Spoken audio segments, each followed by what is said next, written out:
This guy's called the Standing Streamer.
From Wrestling with Regret, and you're watching Putting You Over.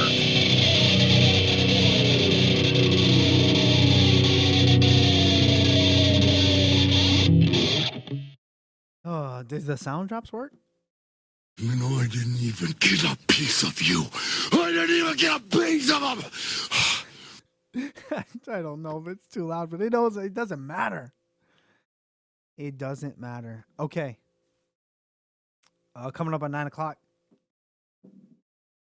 We're going to talk to the marketable one, Richard Holliday from MLW. We'll talk to him for about 30 minutes or so. All right. So, if you have any questions, feel free to ask. Remember, you can also ask our guest live. Hopefully, if it's all working correctly, you come into the Discord. You get into the what's up, Izzy? How's it going? Is K-Dog here? Yeah, I'm right here. Can you see me? You get into the Discord.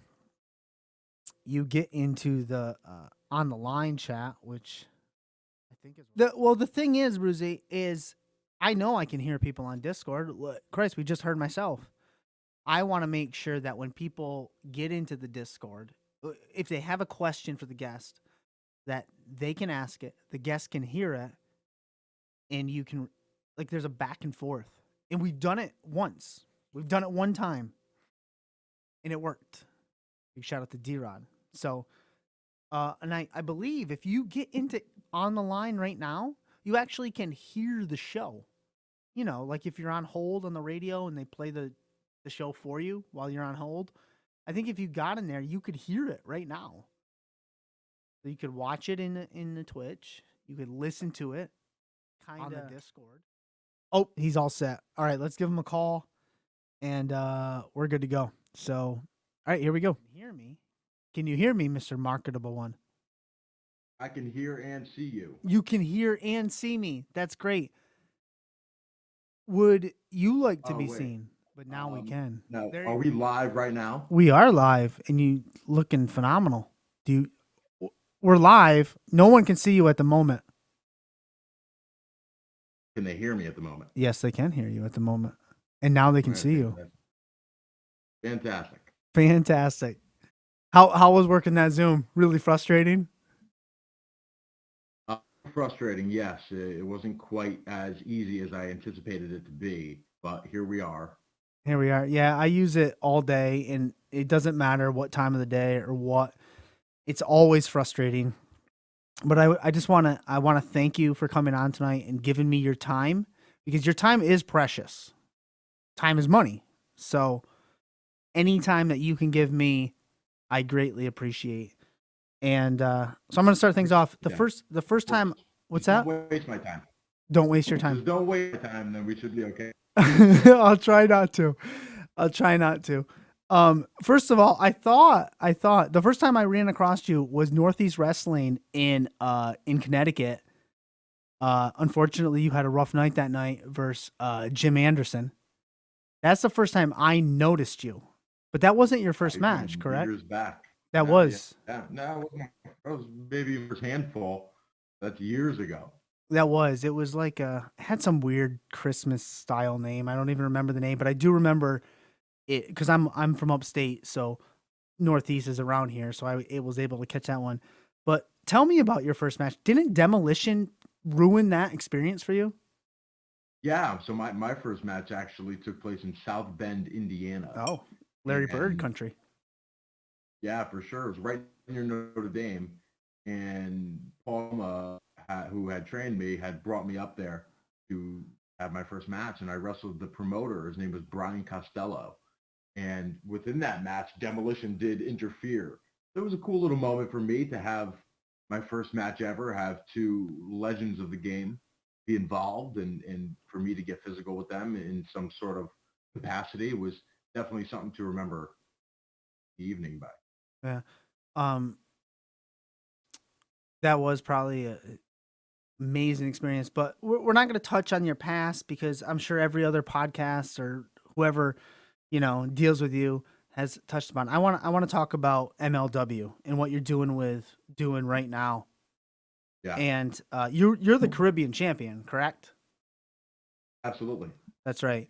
And you defend that. You defend that here in the States. You did you defend it at the Super Series? Can't I remember. absolutely found it super Oh, that's right. I You might add. yeah, it was successfully. I And defeated that low rent, low budget face paint chess man. yeah, that's right. Trying to impersonate Wolfpack Sting, and I put him right back in his place. You did. You did. And so not only did you retain your one title, but you did gain another title while there in Savio Vega's childhood home. So now you're You know what that makes me? two titles. You know what that makes What's it make you? Richie two titles. That makes me Richie two titles. I do own the title to Savio Vega's childhood home. It was a very tender moment to acquire that, but one that I thought was necessary and rational. So Richie Two Titles is here. It's one of the greatest monikers maybe in the history of wrestling, but it's more than a moniker. It's a reality. And that is what I'm bringing to Major League Wrestling at the moment. Now, are you and Alexander Hammerstone also part of the dynasty? Are you guys going to be vacationing at that home in Mexico that you got? No, absolutely not. That home would never, ever host me for more than an hour. And I don't mean that to be rude or to be abrupt. It's just not quite up to the standards of the dynasty, and I would never put Alexander through that. But Puerto Rico and the other parts of the Caribbean, they do have some nice spots. It's exactly where I would choose to go for a vacation, but that particular home, no, that's going to be an Airbnb for sure. Airbnb. I'm sure you'll definitely make your money back on it. It probably doesn't take much actually, but No, should be a few week return on investment. Speaking of the dynasty and MLW, you guys lost MJF recently due to Loser Leaves MLW with Mance Warner. But before we get on that topic, what was it like working with MJF? It was great. We're great friends. Me, Maxwell, and Alexander, we were all great friends. We all still keep in touch. We're dynasty for life. We changed the game. We changed professional wrestling. We have people talking about the dynasty, not just in a sense of professional wrestling, but I think in a pop culture reference, that's how big we have become. It's become a bit of a brand, and he will always be a member of that brand. And as far as my personal one-on-one relationship with Maxwell, it's strong as ever. How is the dynasty keeping in touch and staying together during this whole COVID crap? Well, we do our fair share of group text messaging. We do our fair share of FaceTiming. And that's all we really need in this moment. We know who we are. We're very strong individuals. We're not going to let a global pandemic, get in the way of us being dynastic and us keeping in touch. So we do what we have to do. We understand what's going on with the times. It's a bit tender, sensitive, but we're doing the best that we can, and we're keeping it as dynasty as we can. Are you guys looking to recruit? Because you can't replace a Maxwell. You can't have somebody fill his shoes. Will you be recruiting? Well, I went into recruitment mode when I went and handpicked Gino Medina. Mm-hmm. and I picked him to help solidify our Latin demographic outreach. And he's done a really phenomenal job with that. And Gino is really a rising star in this business. He doesn't get the credit he deserves. I want more people to talk about Gino within the dynasty. But I am not in recruitment mode at the moment. I think 3 is perfect. I think that's how we do our best business and we operate the best. And Gino did not replace Maxwell in any way, shape, or form. Gino added to the dynasty. He brought a different element to the dynasty, an element that Maxwell simply did not bring. Maxwell brought something very different, which was very valuable. And we will always honor that and remember that. It's a much different attribute to the dynasty. Now, since we're on the COVID talk just a little bit, how are you dealing with it with Starbucks and getting out, getting your coffee in the morning? Are you able to do that? Well, I strategically live very close to a Starbucks, and it did shut down for 2 weeks. I presume something along the lines of a COVID case maybe did break out there. I do not want to assume. That was not public knowledge, but shut down for 2 weeks, devastating. But other than that, I'm still able to get my morning, mid-afternoon, afternoon, evening, and late evening coffee from Starbucks. So it's been well. I'm doing okay. That's good, because that is detrimental. Absolutely necessary. Yes, I agree. Now, we mentioned Mance Warner earlier, and it may be a touchy subject. I don't know. We're gonna find out here in a minute. But are you and Alexander worried about Mance and what he has planned with the, I don't know, WCW 3 Towers of Doom, or you guys concerned about that? Let me try and paint the picture for you.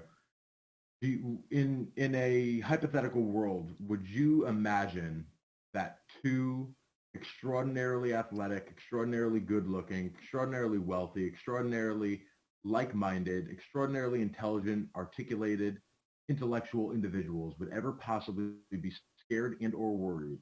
Someone who looks like they were raised on a barn, owns 1 pair of coveralls, wears them 7 days a week, stinks, has a shaved head because he can't grow good head of hair, and drinks light beer?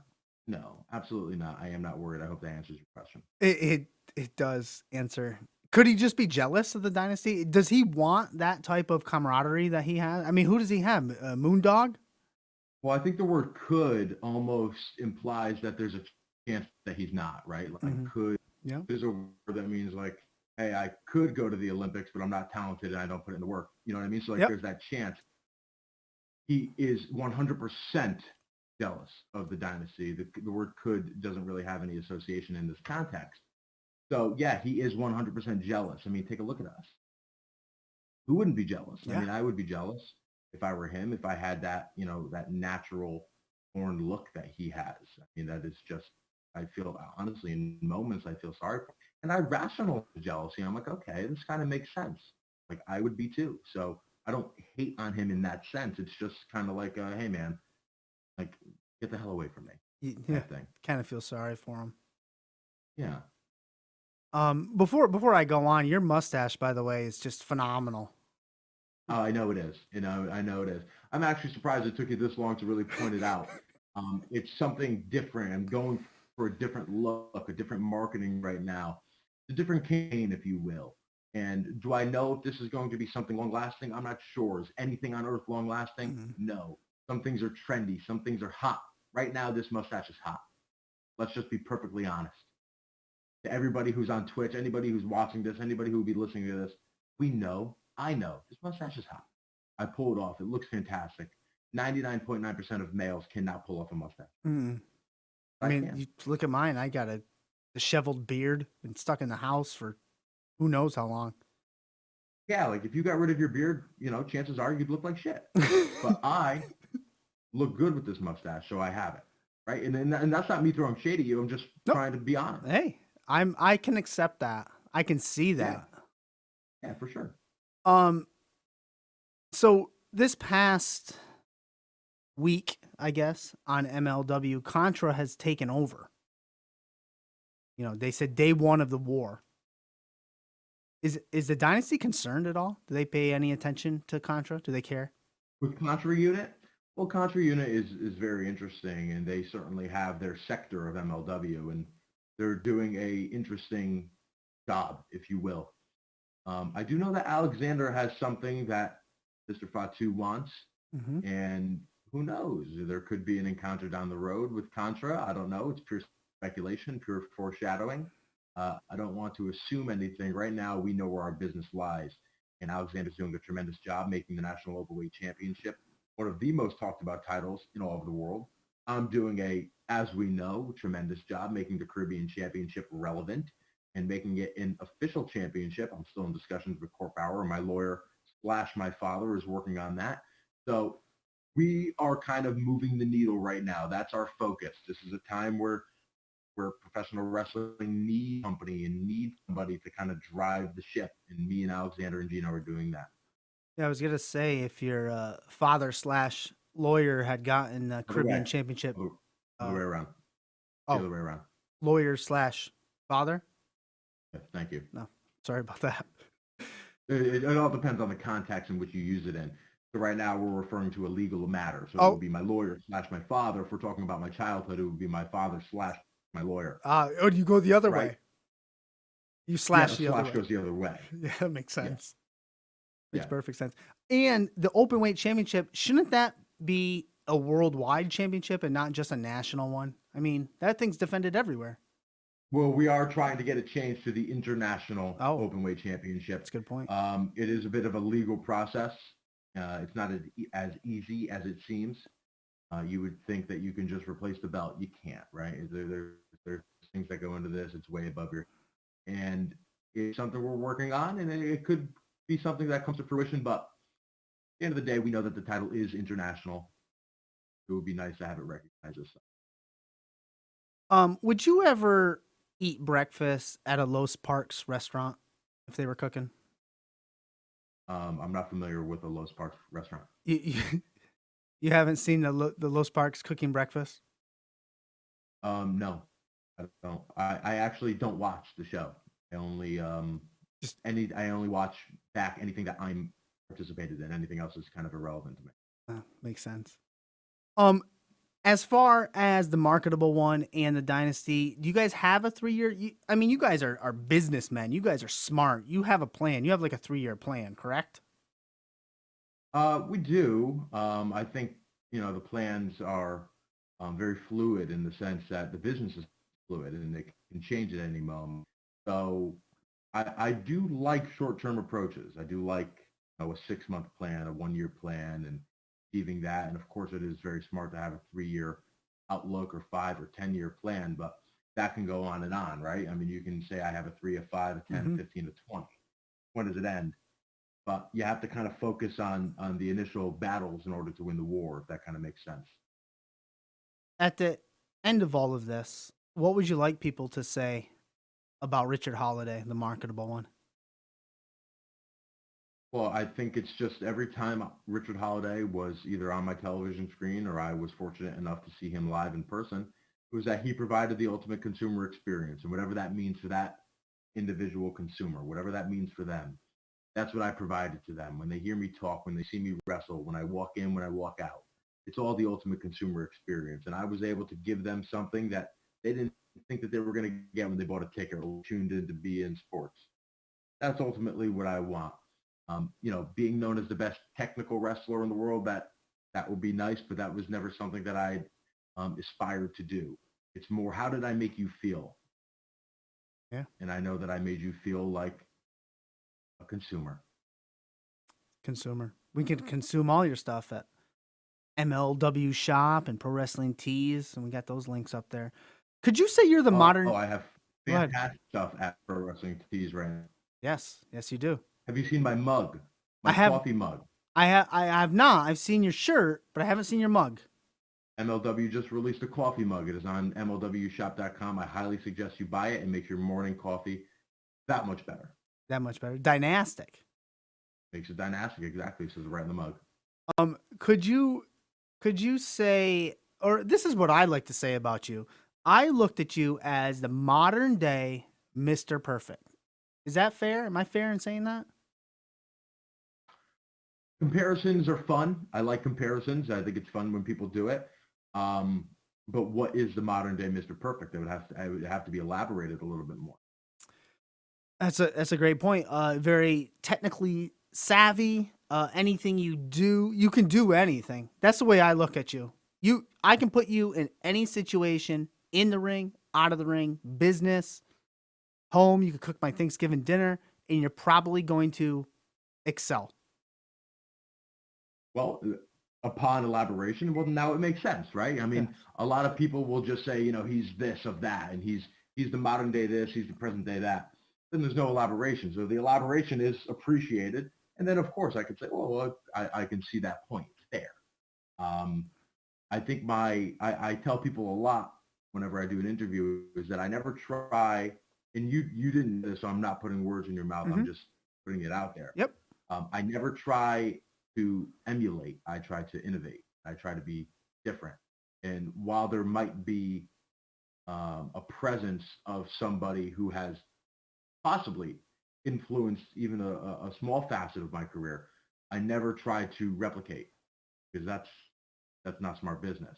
It's all about innovation in professional wrestling and forward thinking. So that's always been my approach, to innovate, never emulate. I like that. I think more people should take that advice just in everything they do. Absolutely. Instead of replicating. That's how you become successful in life. That's how you set yourself apart. What are you listening to in your AirPods? Currently? Yes. Well, currently I have a nice low sound of Dave Matthews Band going. It was very low. Excuse me. Just a little bit. Yes. Excellent. All right, Marketable One. We talked about how time is precious. I don't want to waste it. And I'm getting the high sign from my producer over here. So this is the time of the show where I'm going to give the mic over to you, and you can put yourself over. You can plug anything. You can do whatever you want. Let us know where to find you, how to consume your stuff. The floor is yours, my friend. Excellent. Thank you. That's what I've been waiting for the whole time. Consumers. Try to breathe that in. Just take a big, deep breath. You too. I don't even know your name. You're interviewing me. I didn't even bother to learn it. Don't even tell me. Breathe it in. You know what that is? What is that? That's rarefied air. That is rarefied air. And if you want to continue to breathe rarefied air, I want you to get on your computers. I want you to check your bank account. I want to make sure that you have enough money to go on MLWshop.com and buy my new Dynastic coffee t-shirt. Buy my new Dynastic coffee. Then on ProWrestlingTees.com, type in Richard Holliday. You can buy my AirPod God shirt. You can buy my Consumer Buck shirt. They're all fantastic, all great merchandise. Also, go on to Twitter and Instagram at Most Marketable. Again, on Twitter and Instagram at Most Marketable is the same handle. I made it easy for the consumers. Go and follow me. You'll be able to keep up to date with me on every single thing I do, and I promise it will be the ultimate consumer experience. Awesome. I want to say thank you very much. Keep up the great work. Obviously, I know you are. You know you are. And we'll be in touch, sir. Thank you, sir. All right. Thank you. Have a good night. All right. Excellent. I didn't want to. I was serious when I said it. I didn't want to waste his time. I didn't want to keep him hanging. I wanted to get in with what I had. I did a abbreviated bunch of questions and notes, which are right here. I wanted to get in and get out and make it smooth and swift. And it went with a different angle that I wasn't expecting. This guy's called the Standing Streamer.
boy Brian Zane from Wrestling with Regret, and you're watching Putting You Over.